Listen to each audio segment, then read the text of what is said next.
ওরে আমার পেয়ারি, খাবি নাকি তেহেরি? হ্যালো আতিকটা ফ্যামিলি, কেমন আছেন সবাই? গোরা বুড়া ময় মুরব্বী বন্ধু বান্ধব জিন আছে বেগিন জানাই সালাম, আসসালামু আলাইকুম। তো আজকে আমাদের পেজের 1000 ফলোয়ার উপলক্ষে সেলিব্রেট করতে চলে আসলাম পেয়ারিতে। তবে সাথে কোনো পেয়ারি নাই, সব হচ্ছে পেয়ারা। আমি না আতিকা গ্রুপের টিম মেম্বার 4 জন। তো আপনাদের সাপোর্টে এতটুকু আসতে পারলাম, ইনশাল্লাহ ভবিষ্যতে আরো সাপোর্ট করবেন, ভালোবাসা দিবেন, পাশে রাখবেন। কি আরেকটা কই, এই আলামিন তুমি কই? ও বাজি, তুমি ছবি তুলতেছো এখানে? এই ওইটা ধরিও না, মারিবো তোমার এমনি অভ্যাস খারাপ, যেখানে সেখানে হাত দাও।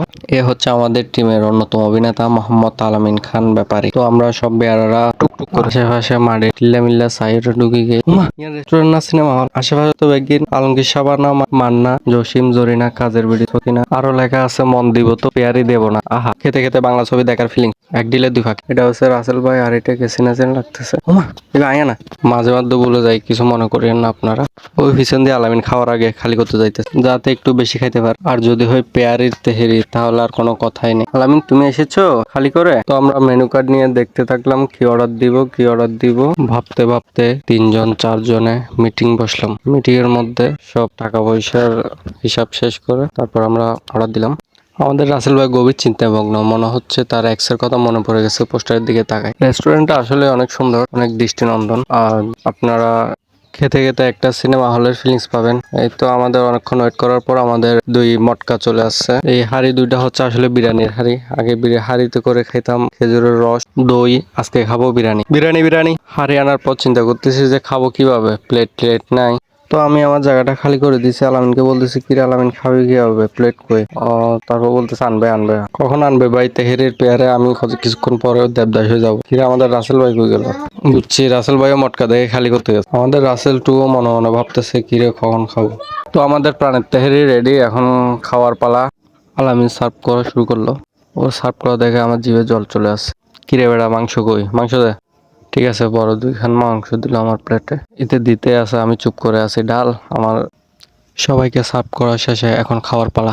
মাটির হাঁড়িতে তেহেরির সাথে মাটির প্লেট, ভাবতেই ক্ষুধা যেন দ্বিগুণ বাইরে গেল। সে মজা ও আজি কেন হাস? ও ভাই এই আস্তে খা। আসলে তেহেরিটা এত মজা যে না খেলে বুঝতে পারবেন না। সবাই দেখতেছেন কি তৃপ্তি করে খাইতেছে। এটা কোনো প্রমোশন না ভাই, অনেস্ট রিভিউ দিচ্ছি, আপনারা না খাইলে পস্তাবেন। তেহেরির সাথে যে চাটনিটা দিয়েছে সেটা আরো মজা। আমরা 4 জনের 2টা মটকা নিয়েছিলাম, 2 মটকাই ফুল করে দিয়েছিল। মটকা দেখা যাচ্ছে ছোট, কিন্তু আপনারা একজনে খেতে পারবেন না, এটা 2 জনই লাগবে খাওয়ার জন্য। তো আমরা 4 জনের তৃপ্তি করে খেয়ে পুরা খালি করে দিছি, মটকাও খালি প্লেটও খালি। তো হাইয়ানা এখন চিন্তা করি দে ঠিয়া নদীর দন জানি। ওই ভাই ওই শেষ তো। তো খাওয়া শেষে এখন বিল নিয়ে আসলো, এটা বিলটা দিয়ে দিলাম। প্রতি মটকা 515 টাকা করে, সাথে কোল্ড ড্রিঙ্কস, মোট বিল আসছিল 1200 টাকা। তো এখন যাওয়ার পালা। আশেপাশে অনেক মানুষ ভিডিও করতে সমস্যা হচ্ছিল। আলামিন আর রাসেল খেয়ে আগে থেকে হাঁটা দিছে। তো আমি যাওয়ার সময় মটকা 2টা নিয়ে হাঁটা দিছি। ওইটা আবার ডাক দিল, কিরে ভাই মটকা নিয়ে কই যান? কি বলেন ভাই, মটকা নিব না? এখানে দেখেন আপনাদের হাড়ির দাম লেখা আছে 515 টাকা করে, তো মটকা সহ না, তো এই জন্য মটকা আমার। কোথাও কি লেখা আছে মটকা নেওয়া যাবে না? আমি যেহেতু মটকা সহ নিছি তো মটকা আমার, বুঝছেন? তো এই জন্য মটকাগুলো নিয়ে যাচ্ছি। বাই।